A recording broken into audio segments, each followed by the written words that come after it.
I have been dancing for as long as I can remember. I've done literally jazz, tap, contortion, ballet, contemporary, honestly you name it. But I don't know, there's just something different about pole. The other styles were just more of a hobby, but pole for me is just more than that. I'm literally addicted to it. And it's every time that I'm just on the chrome, as we say, I just feel indestructible. I never thought that pole would make me feel so powerful and so confident also. I need tea in the mornings because I don't do mornings, as my cup says. It's practiced by more than 5 million people worldwide, and there's been an 11-year campaign to get it recognised, and it is closer than ever to becoming an Olympic sport. Katie Coates is the president of the International Pole Sports Federation. You've been leading the charge. Very good morning to you. Morning. First thing I want to say is, does it frustrate you that as soon as people think about or talk about pole dancing, they think there's something seedy about it? I think it comes hand in hand with what we're trying to achieve, really. It's something I've become very used to, and in fact, it's spurred me on, really, to try and push this forward even more. What is the history of it? Because, people do associate it with certain types of clubs. Yeah. Actually, it started a long time ago. Yeah. So tell us about where it began. All the way back, hundreds of years, in India, they do it. The Chinese pole have it, obviously, the pole that we know about as well. But we're doing something completely different. We're taking this to a sport. No, that's what we needed to hear. Straight out, what's it like dealing with the stigma? And I'm glad that Katie mentioned as well that it's from Chinese pole. Most people think it's just from strip clubs. I'm glad that this is happening. This is going to motivate me to do more stuff now, I think. As Katie Coates was explaining during the interview with Sky News and This Morning, pole originated from Chinese circuses. So it was a male performance act before it all became a striptease. As that progressed to America, they changed to chrome. It was used as a combination with pole dance and belly dance, and that's where it got its sensual sexuality sides to it. And it was not just about the movements, it was also about the lavish costumes. So you've got the corsets, the body jewellery, everything like that. Yeah, it orientated to gentlemen's clubs, where it became more of a striptease and a burlesque sort of thing. And it still goes on to this day. But now it's becoming more of a mainstream, sort of sport. So today, my plans are to go to the studio at Calder Pole in Kentish Town. It's been a while since I've been in a studio. Being a student, it's been hard to budget, and I'm a bit of a party animal. But this year is 100% about getting my pole game on point. Watch this space, because this girl's got competition, she's got showcases coming up, and I'm feeling really motivated this year. I started a 9-year journey from there. Brilliant. Okay. So how has it affected your life?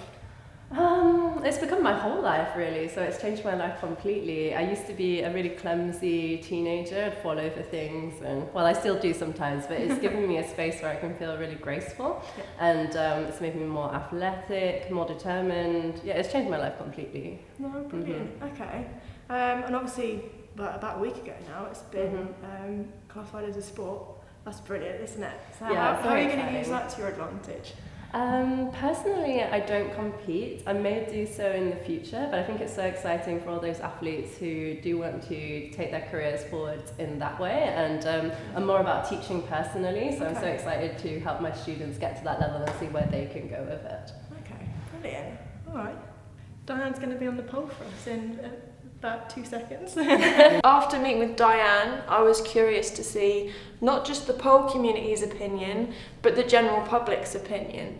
So we went to Camden Town, which is a very highly populated area, very big tourist area. We just got people's opinions on pole dance. My friend, she's doing pole dance, so I don't mind. I find it quite interesting because I'm from Bournemouth University, so we have such classes there. And despite from the bruises, I think it's a very nice activity, and it's something new for the new people because it's very interesting. Yeah. Okay, and I'm assuming you've heard about that 3 days ago. It's now been classified as an actual sport. Yeah, I heard about it, yeah. How do you feel about that? Kind of proud, to be honest. The feminist inside of me is, just coming out, so yeah. Be elastic for it. So I think it's a nice sport, but and also a sexy sport, so you should do it. I've seen people do it as a class. Yeah. Why not? It's a good exercise, I hear. Yeah. So yes, do it. Yeah. It's, There should be more polls. Fuck Brexit, more polls. You know, like them ones, it's like 12 in the morning and like Babe Station and that come on, and they're like very young kids are influenced by this very poor behaviour. Okay. But do you know that there's more to pole dance than stripping? There's actual classes that just exercise, pole fitness, and 3 days ago it's now considered a sport. Pole dancing. A sport? I might have to do an Olympic thing. You've done that. It's now been shortlisted for the Olympics, so... Olympics, 2022 Moscow Olympics, pole dancing. As I was gathering more and more information about pole from pole representatives and the general public, I thought, what better person to ask than the one who influenced me in the first place to start pole, which is my mum. Why did you get into pole dance again? Living in Worthing, and I'd already danced in cages and clubs, and she told me that she'd just signed up with a dance agency, and we're looking for looking for pole dancers. So I went along to this agency, and they told me that they sent girls out to Thessaloniki in Greece to dance around a pole. So I thought, right, okay, holiday, no money in my pocket. I was sleeping rough quite a lot of the time as well. And they paid me to go out there, and it wasn't until I arrived that night that I realised that I was going to be a stripper. Couldn't come home. I was on a British visitor's passport, and the actual club owner took our passports, so it was a bit dodgy. What's the difference between, when you did it and to now? 25 years ago, pole dancing was you were a stripper. You danced around a pole and took your clothes off. Yeah. So I was kind of duped. But I ended up staying out there for 2 years, and then yeah, it was all right. It was all right in the end. But yeah, very different from what pole dancing is today. How do you feel about me doing pole? Because I've been doing it since I was 16. I'm really proud of you.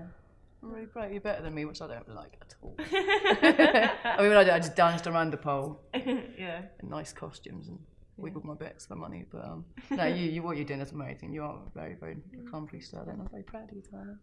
Whilst my brother is staying with me for the weekend, I thought I'd organise a little training session for him and my partner Seriga and see how they deal with how much strength it takes in just one session of pole dance. This is called a stag flag. Hey, here we go. Big 2 hands in a T shape, gripping the pole, bring yourself up, your whole body parallel to the pole. There we go, well done. Got it. There we go.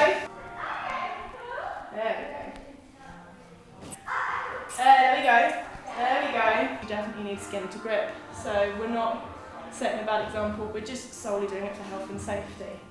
Right. Here we go, Marley. I'll spot you, don't worry. Okay, yeah, keep it there. Point your toes. There we go. Brilliant, high five. There we go. But you managed to do it. My name is Sergey. I'm a breakdancer / hip-hop dancer. I've trained in contemporary ballet and Russian folk for years as well, but this is very new to me, so as you can tell. Yeah. I came up with for guys, it could be something like this. No, it doesn't have to be necessarily with pointed toes all the time, So. Okay, so this move is called the shoulder mount. It's a really difficult strength move to do. Even I find it difficult, so it won't be perfection.